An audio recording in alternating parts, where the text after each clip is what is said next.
Many people talk about the ups and downs of married life, but no one really prepares you for life after your spouse passes away. Welcome to Widowhood Real Talk with Dr. Tina, a safe place for widows, widowers, and their friends and family to talk about love and loss. Find comfort as you listen to honest conversations between Dr. Tina and invited guests who've experienced the loss of their forever partner, share their stories of love, grief, and healing. You are not alone in this journey. Join today's episode and discover a wealth of resources and learn how to connect with others who are traveling the same path. This is Widowhood Real Talk with Dr. Tina. Widowhood is complicated. The financial challenges that are involved in this process are daunting. And oftentimes we may not be familiar with the finances, but we need help. What happens when your spouse passed and they had a credit card bill only in their name? Do you know what to do in that situation? What if the house was in their name and not yours? What if the car? What if you're trying to go back to work and you're looking for childcare? These questions can be answered in the conversation we're about to go into with Chris from Wings for Widows. The information that he shared is giving light. Tax return help, financial advisors, free help for the widowhood.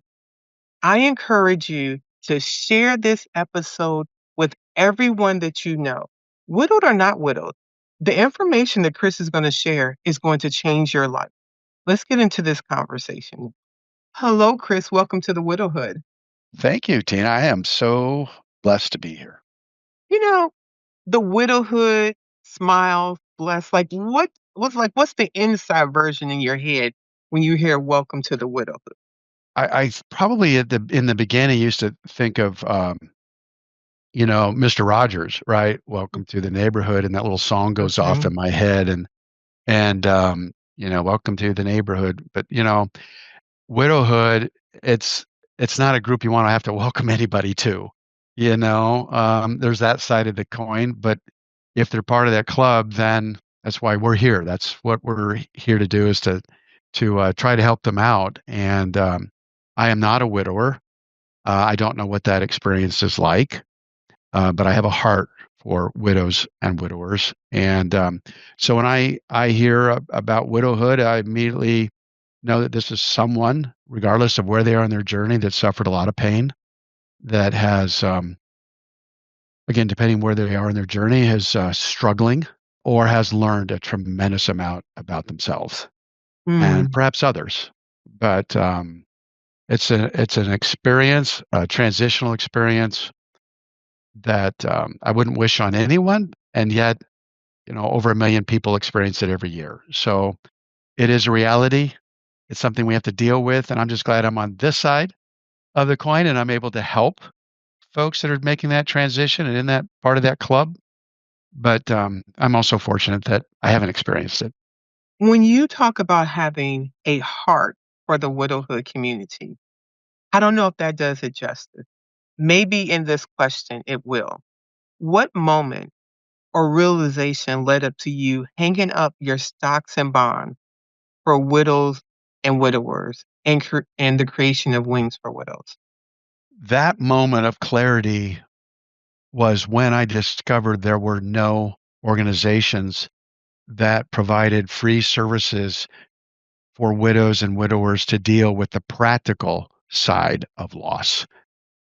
There was lots of services, paid or otherwise, that were available around bereavement and grief.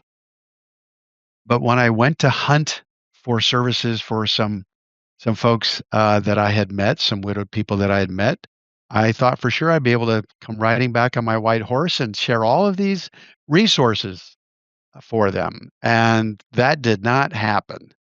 And Mm. that was when the light bulb went on, that if these resources don't exist, A, why not? And B, like they're so necessary just on the surface, is there something I could do? And that realization materialized in this thought that there's so many, once I did a little bit of digging, there were so many that do not have a professional network.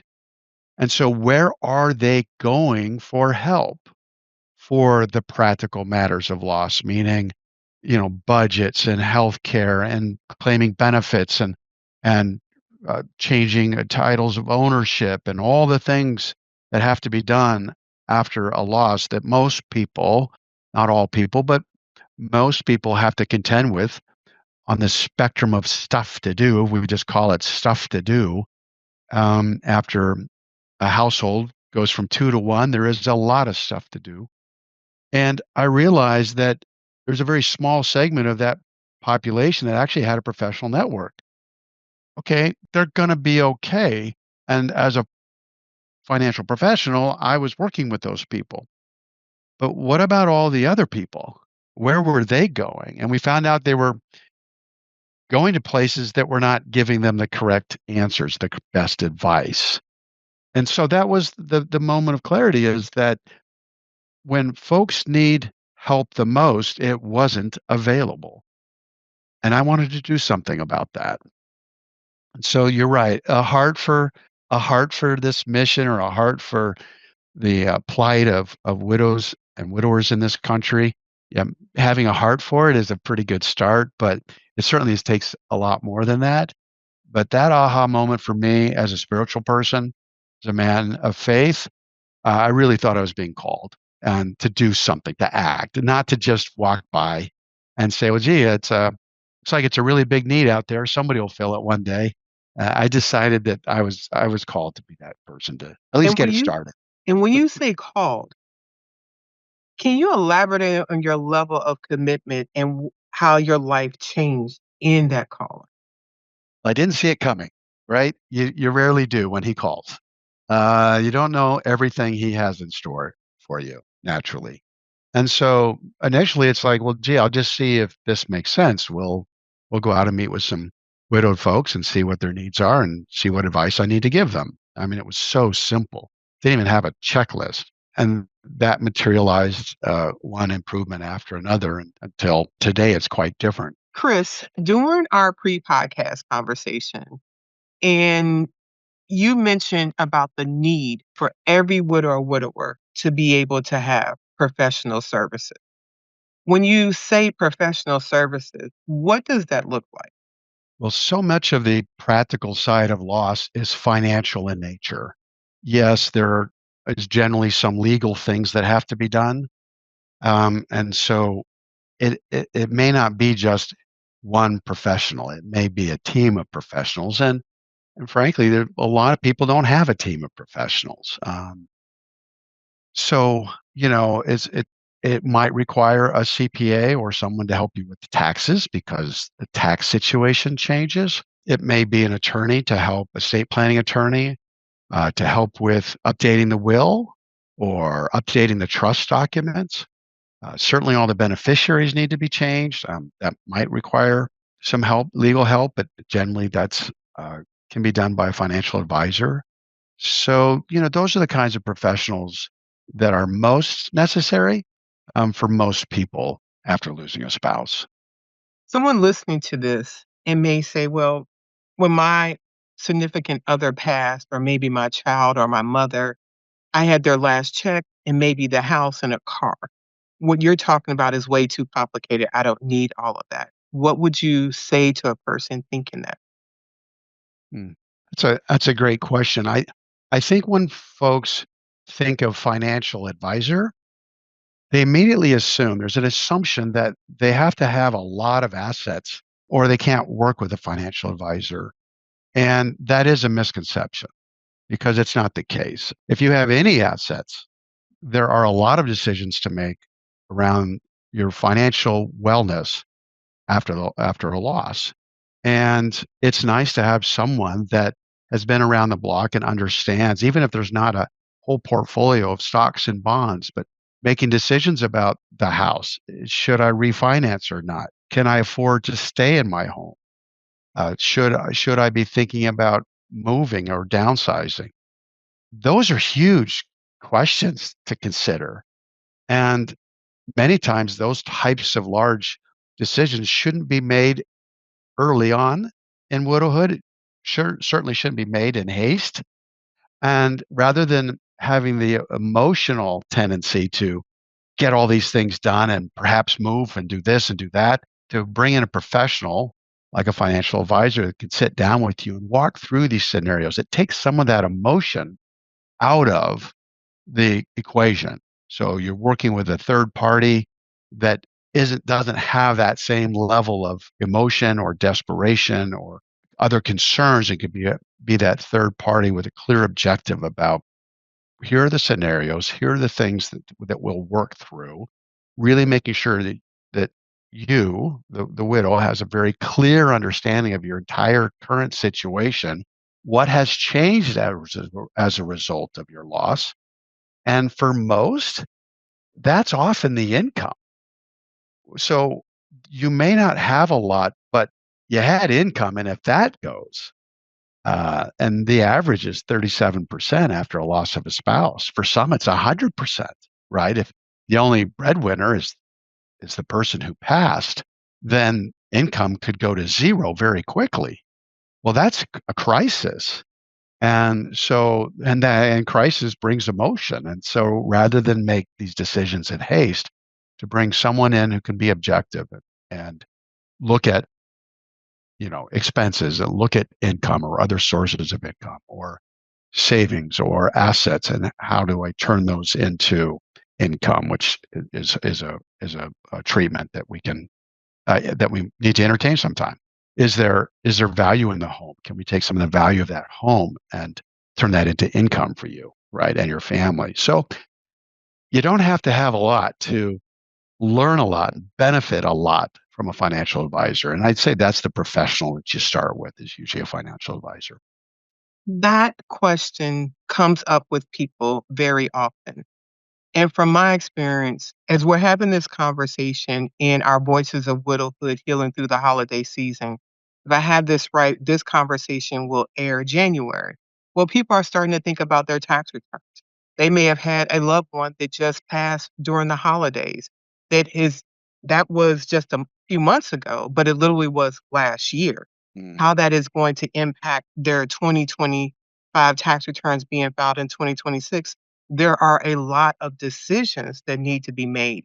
Mhm. And the emotional part of widowhood, I don't think people recognize a lot the way stress and trauma and grief impacts our body. I consider myself pretty much a high functioning individual. Was in the Army for 21 years, an Army officer. I lead team supervisor. My husband died. I couldn't remember what I did an hour ago. Mhm. Absolutely. And in my reading, understanding the neurological impact of grief on my brain, the idea that my prefrontal cortex was not operating strategically and I was in more of a fight or flight mode. I may have looked the same on the outside, but the tiredness of grief, the inability to sleep. So now my brain is not operating at capacity and I'm exhausted and I'm still trying to figure this out and now making major life decisions. It is hard to function, let alone to find someone that I can trust to help me make these decisions if this is not a place I'm familiar with. I've seen so many widows and widowers being taken advantage of Mm. in this very vulnerable state. How are you able to help them find trusted individuals, and what does that look like? Those are all really great points. And you said it so well, because it's like the perfect storm, right? Everything at once. Because the grief, the loss, the anguish, then having to make decisions, but you've got widow fog and you can't make the decisions, you can't remember. You're supposed to make all these decisions, and that adds to the stress. It's a vicious circle, and we see that, and we understand that. And I'll get to your question, but one of the reasons that Wings for Widows only recruits certified financial planners is because in their own practice, in their paid practices, they are known as fiduciaries, meaning they put their client's interest first, well above their own. And that's just a requirement of earning that certification. And so Wings for Widows doesn't just hire anybody who says, I'm a coach or I'm a financial coach. These are highly credentialed individuals that always put our client, Wings for Widows clients, first. And so these are trusted individuals. And that doesn't make it a whole lot easier, but it is true.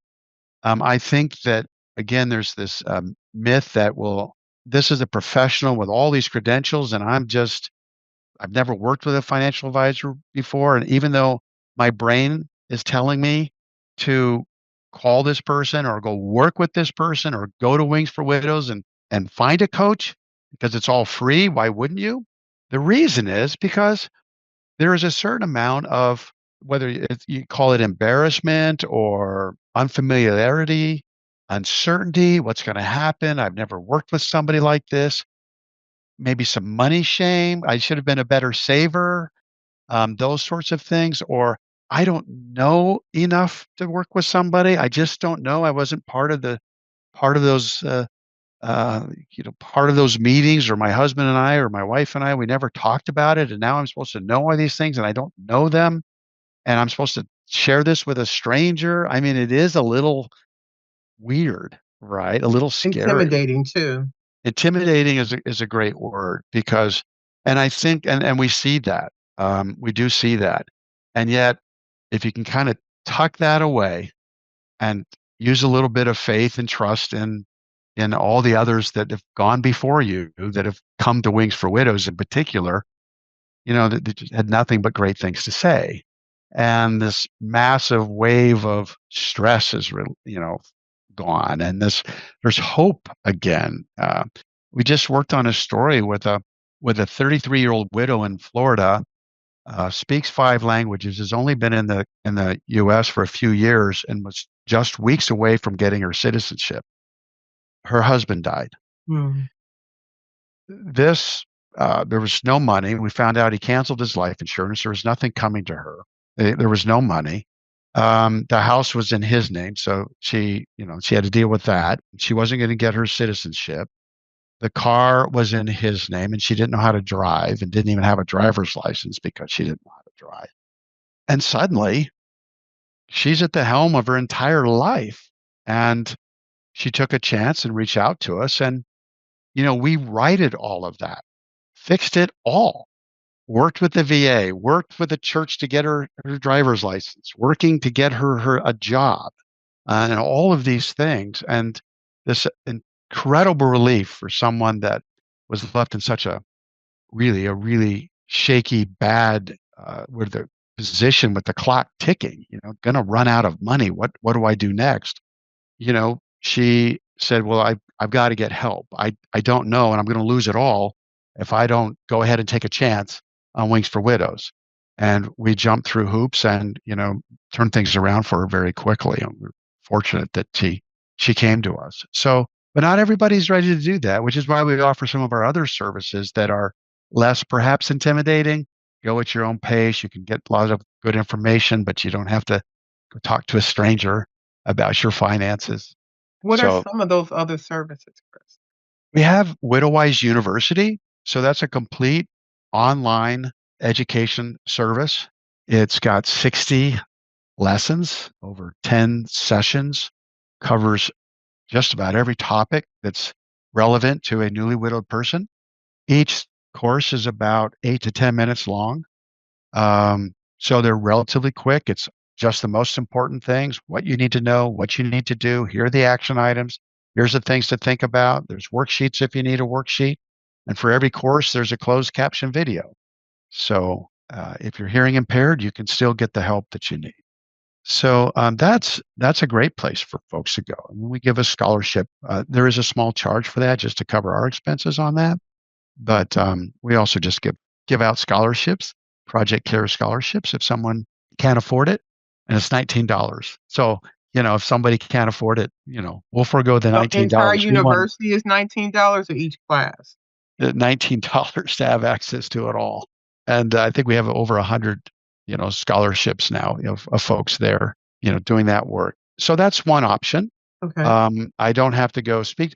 The only thing that the university doesn't give you, it tells you all the things you can do, but it doesn't tell you exactly what you and your situation need to do. So each course, each lesson is siloed, everything you want to know about applying for healthcare, or Medicare, but it doesn't tell you what you need to do in your situation with all the other factors that need to be considered.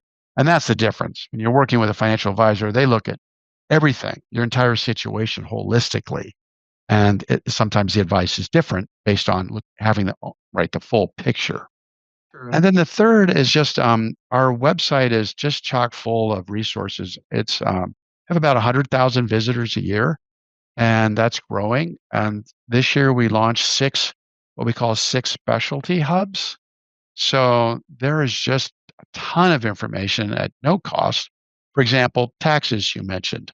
Our November newsletter will be about taxes and getting ready for the new tax season. What's changed? What might impact you as a widowed person in 2025? What are some of those things to think about in 2026?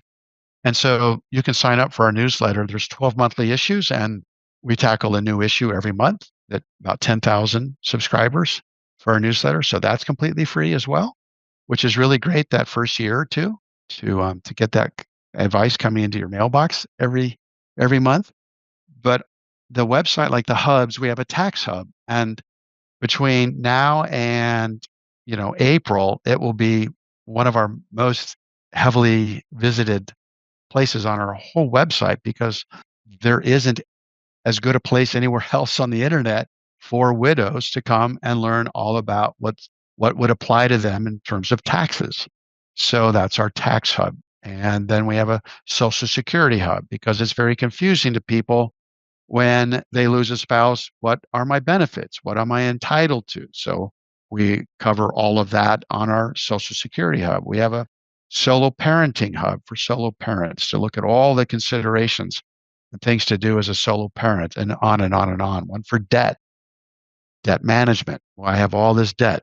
I need help. Where do I go? Well, you can come work with a coach, or you can go to our hub and learn about all the things that you should be considering, or you can go sign into WidowWise University and learn about debt management there. So lots of options.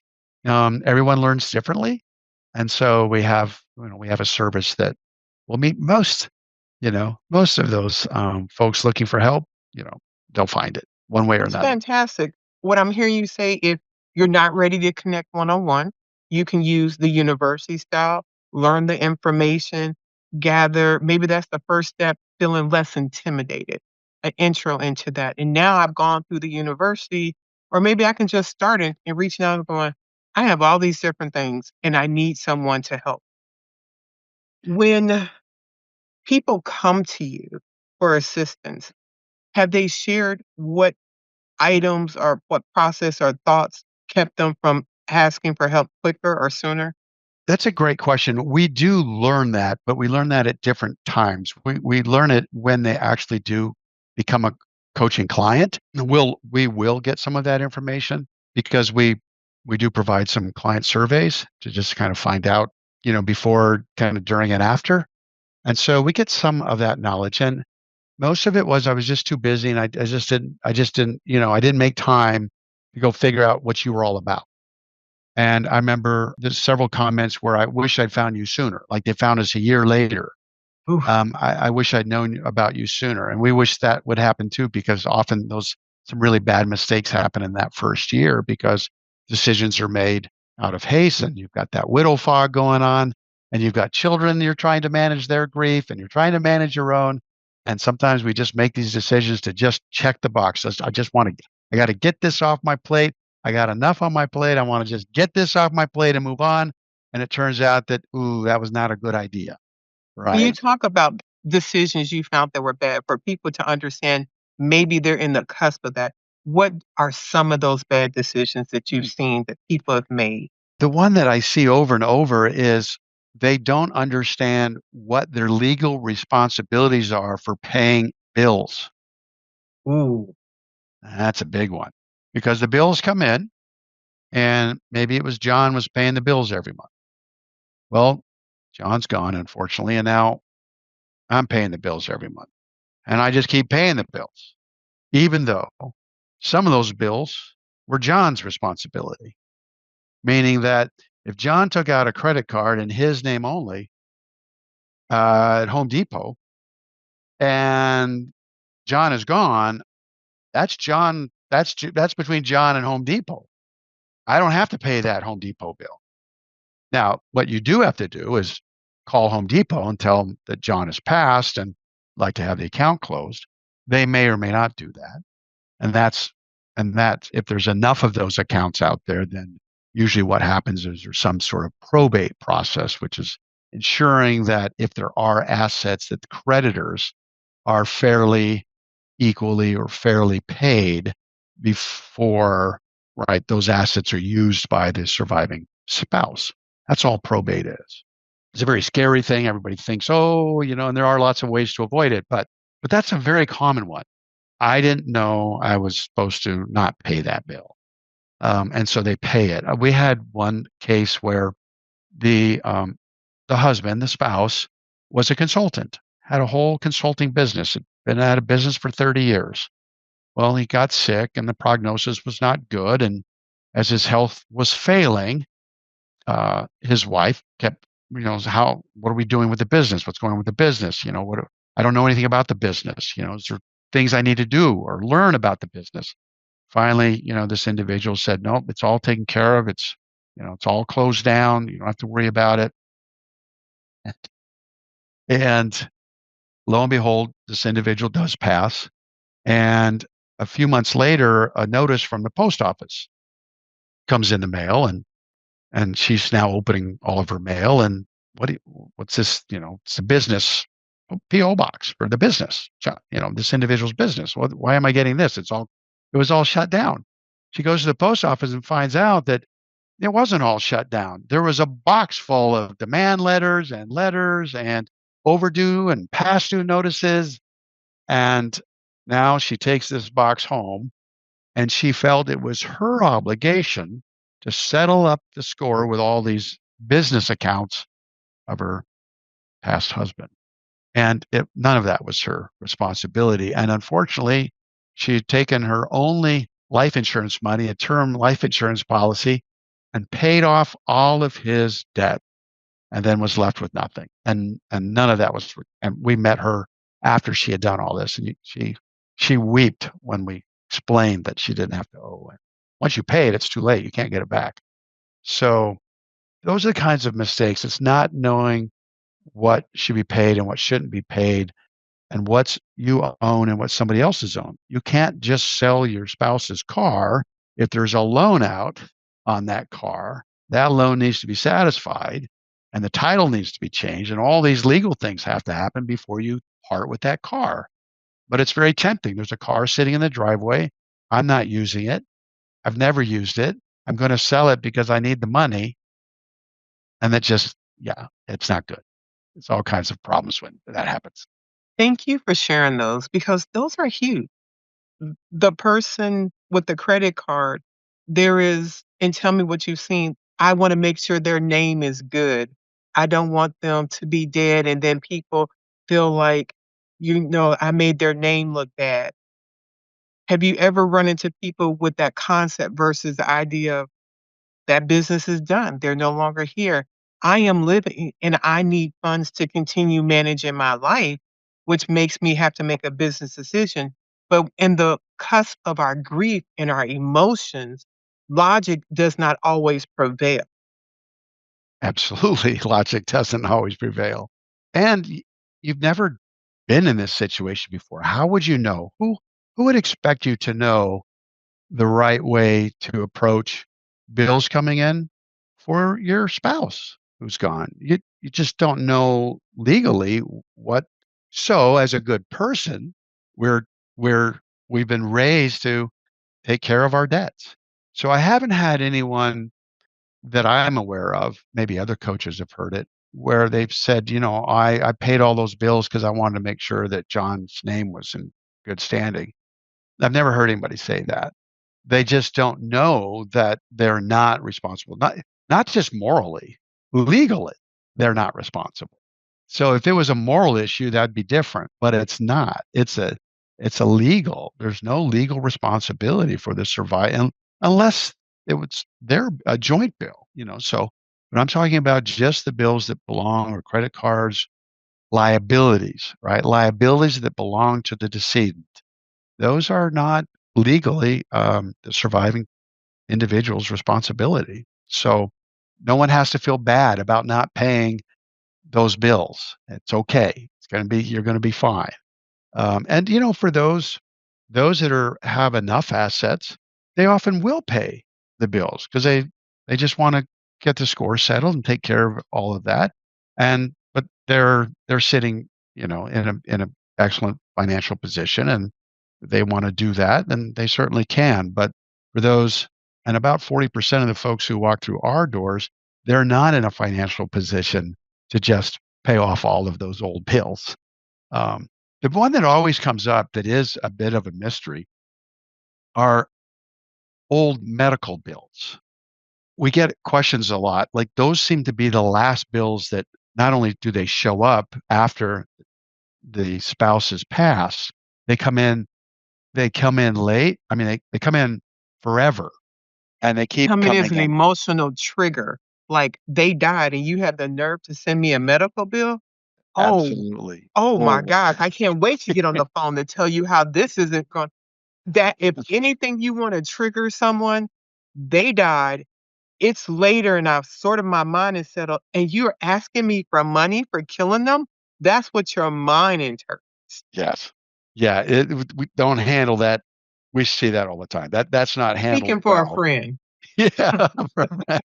Yeah, that's definitely, I mean, it is sort of like rubbing salt in the wound, right? Like, you gotta be kidding me, you know? You didn't save them, and now I'm still paying this bill? Like, you know, shouldn't there be a contract that you save them, I pay the bill, you don't save them, I don't pay. But unfortunately, the law doesn't work that way, and it's considered a joint asset. You're you're working together to, you know, paying off, you know, paying the whether it's medical devices or doctors or hospitals or anesthesiologists, whatever it was. Unfortunately, they don't die with the passing spouse, which is unfortunate. I wish that law would change, but not likely to change anytime soon. However, what we have learned, and again, you know, kind of going back to your earlier question about having an advocate, having a person, it's more than just the financial piece and sort of monitoring or helping you mitigate the emotional piece of making those decisions, but having someone that can advocate for you is, you know, you don't get that at Widowwise University. You don't get that by just going to our website. I mentioned the 33-year-old in Florida. Our coaches, we had 2 coaches working together trying to get her a job, advocating for her. Not just, "Hey, we're done with you. Thanks a lot," but actually trying to close that loop because she needs a job and they're gonna help her get a job. That's not really something that we do at Wings for Widows, but they are advocating for that person. And I think that's the beautiful thing about working with a financial coach is it's more than just about the money. It's holistically everything that's involved in your household, including children's and their welfare. But it's having an advocate sometimes. And an example of that is I was working with a woman named Joe, and they worked for 4 years to save her husband Kyle. And it was pretty bad, and it took 4 years, but they did end up losing Kyle. By the time they lost Kyle, they were broke. They had nothing left. All the funds were gone, all the 401(k)s were gone. They had been dropped by both of their companies for insurance. They had no insurance, they were paying out of their own pocket, and everything was gone. And at the end of the day, Joe still owed $250,000 to the Mayo Clinic. So everything's gone and she owes $250,000. And Joe's a realtor. And she wasn't going to get, you know, it's like, I know I can go back to work, but you know, you don't just get a paycheck. You have to go sell a home. And she's just lost Kyle. So so she needed a break. And so as her coach, we were working together, but the biggest concern of hers was this giant medical bill and how could we handle it? And I just decided, well, I'm just going to advocate for you. I'm going to take your 8-page letter. I think I can write a better letter. I'm going to take your 8 pages. We turn it into a page and a half letter. And we sent that off. And they reduced the bill by $220,000. She literally had $27,000 left to pay, and they set up a whole pay arrangement and delayed it, until she was back to work. They worked with her because someone was willing to advocate for her, and that's what we do. And so, sometimes when it looks hopeless, right, having someone that's has some of that experience, right, can turn that hopelessness into hopeful. And that's another reason why putting a little bit of trust into a coach versus some of the other options can really pay off. Wow, that is a life-changing experience. If I heard you correctly, did you mention some services or ways that you assist with children that are grieving? Not directly. About 51% of the families we work with have children. So we're very sensitive that that situation is probably the most difficult, the most challenging. Unless it's unless it's a much older person and their adult children, now that's actually a benefit, right? That could be helpful. But when they're young children, minors at home, and that might require even younger children might require childcare, and we know how expensive childcare is, and then trying to make this decision to go back to work just to pay for childcare. I mean, how is that going to help me pay my mortgage? So it's really critical that young widows and widowers, because we serve both, and both, by the way, they may grieve differently. They're both in pain and they both need good advice. So it doesn't matter if you're a man or a woman, unless you've been through this before, it's best to get good advice. And so we provide that to both. But I think that that situation is so sensitive with young children that I would say we go over and above making sure that that family is stable, and that, again, this sort of this advocation for childcare and helping them find the resources in their local area even. Uh, Again, perhaps churches or other resources that are available. And there are ways to find these resources by zip code all over the country. Not everybody knows about these resources, and so we'll help them. We know where you are, and we'll find whatever resources are right there. And many times sometimes it's a referral to the county services, sometimes it's a referral, to other services. There are a fair number of services that do provide for children in this country, so usually we can find some resource for them locally to help them out. This is some really good information. Are there any other nuggets and wings for widow that you want to mention, or services or ways in which you show up for the community that we've not addressed? Gosh, we're just here about walking alongside. We don't, offer grief specific services, right? Bereavement services, because we felt when we started 9 years ago that that's available pretty much in every community, one way or another. And so we work with a lot of community partners that provide those programs and those services, and we love referring, to these groups, whether they're national or regional or local. But just because we are focused on the practical matters of loss doesn't mean that we try to isolate that from the grief. We do understand grief. We do understand how that affects an individual for not just a few weeks or a few months, but for years. And and so the way that we come and walk alongside is different than we typically work with our other clients that aren't going through this widowhood journey, that didn't join that club. It's very different. It's a very different approach, and we train our coaches to this style. I speak all over the country about how financial advisors could do a better job working with their widowed clients. The model that we use traditionally with our typical client doesn't work with our widowed clients. And so really raising awareness with the professional community, including the bereavement side, about how important it is to get the practical matters addressed quickly so that healing can begin. Because it's really possible to heal, even think about my own grief, if I'm worried about where the next meal's gonna come from, if I'm Mm, worried about losing my home, if I don't have a car and I need to go to work and I've got to figure all these practical things out so that I can live, then I can grieve. And so we're educating the bereavement professionals because that's often left out. That's often that's not even part of the initial conversations around grief. What would be holding you back from healing? Well, the fact that I don't have a job and there's no money coming in and we don't have a safety net, don't have a cash reserve. So I that'll think that it's do it. important. That'll do it. I think it's important to know that Wings for Widows, while we're not a grief centric organization, we are very sensitive to grief and have a very different approach when working with widowed clients. That I would think that one of the very first things that we do in our process is have a collaboration meeting. There's no obligation. There's no, there's nobody signing any documents. I mean, there's no obligation. There's no cost.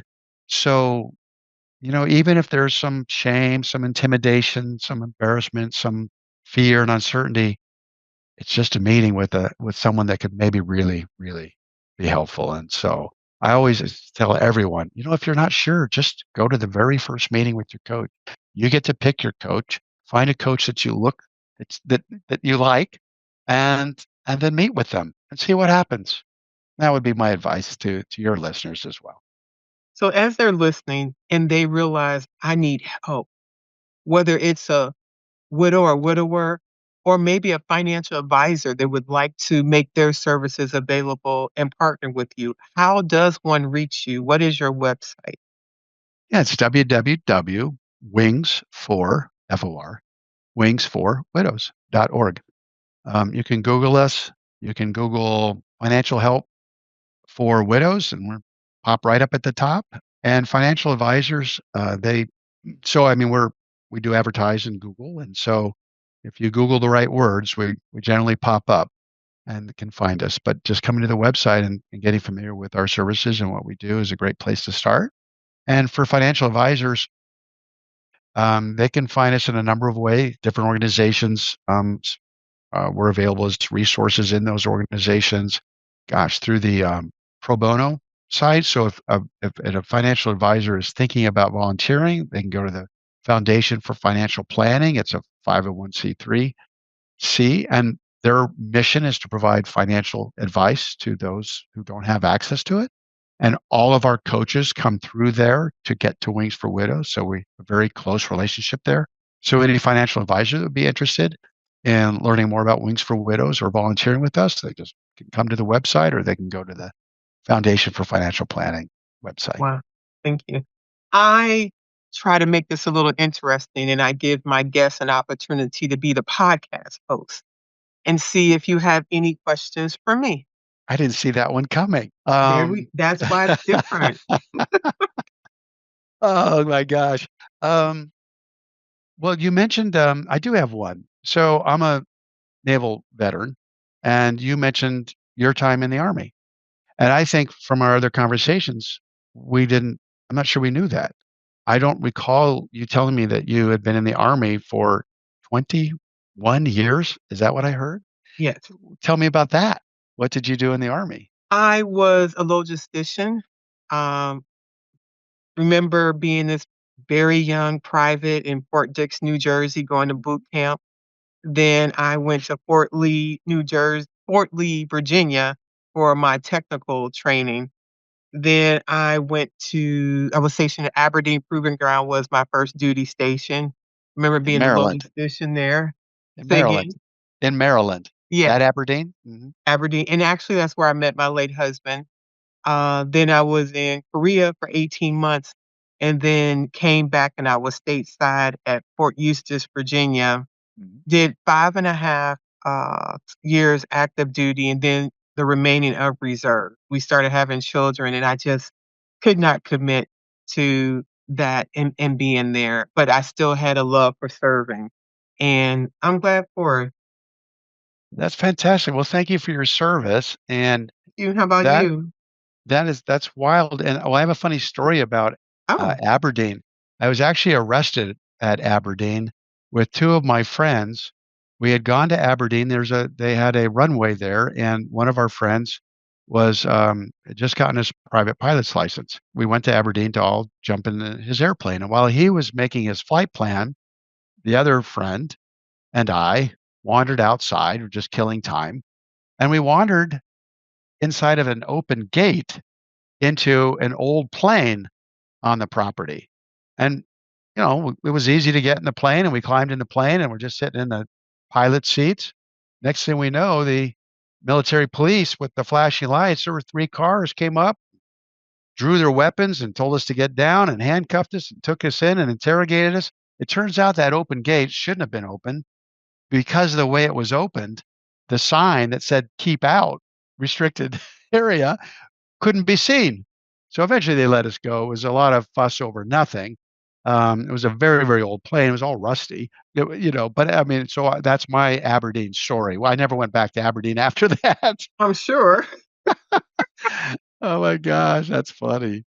I went to the Naval Academy, and then I spent, much like you, 15 years active. I was known as a naval flight officer. So I had planned to be a pilot, but at the academy, my eyes went bad. And so I was basically like a goose. I wanted to be Goose, yeah, like with Maverick, I wanted to fly jets and do all of that. And then I was the last class of the fiscal year going through Pensacola, and that wasn't available. So I couldn't fly jets. I went and flew P-3s. They were sub hunters, and I chased Russian submarines for the better part of my career. Spent time on a couple of carriers, some shore commands, and at 15 years, I took an early out. It was drawdown in '93 after all of the Desert Storm activity, and they were offering some pretty nice deals. And so I took it and joined the corporate workforce at that time. So yeah, it was a great 15 years. Almost all of my children are either have been in active duty, are serving today, or are retired. So yeah. So Thank you for your service. Both of our children have served in the Navy, and most of my siblings have been in the military also. that's fantastic. 2 military families. Well, Yep. thank you. Chris, thank you for this conversation. Thank you for educating our community. I'm going to make sure, if not already, that your link is on our resource page. And I don't want to just put Wings for Widow. I want to put the subcategory so people understand what services are available. So I'll work with you to make sure I have those listed correctly, because between the university, the tax services, the SSI, and all the different things, I don't want them to just see this title and not get a real understanding of what is provided and how you can Okay, be of assistance to them. that'd be I great. would like you to close out this conversation with final words, maybe something you wanted to cover that we didn't go over, and repeat again how they can locate you. The final words is don't do this journey alone. It can't be done. It shouldn't be done alone. If you find yourself recently widowed, um, surround yourself with people who care about you, people who want to care about you. Don't make these decisions in a silo. Reach out, get help. This just was never intended to walk this journey alone. And I guess it's my. I mean, I don't know how to say it any more eloquently. Don't walk this journey alone. And we're happy to walk with you, walk alongside you for as much as that Wings for Widows can do. And we can be reached again at www.wingsforwidows.org. It's a good place to start. Thank you so much. Tina, thank you so much. I sure appreciate being here. Thank you. Thank you for spending another episode with Widowhood Real Talk. If you found the contents of today helpful, share the episode to anyone you know who may need it. Subscribe to the show and tune in to Widowhood Real Talk each week.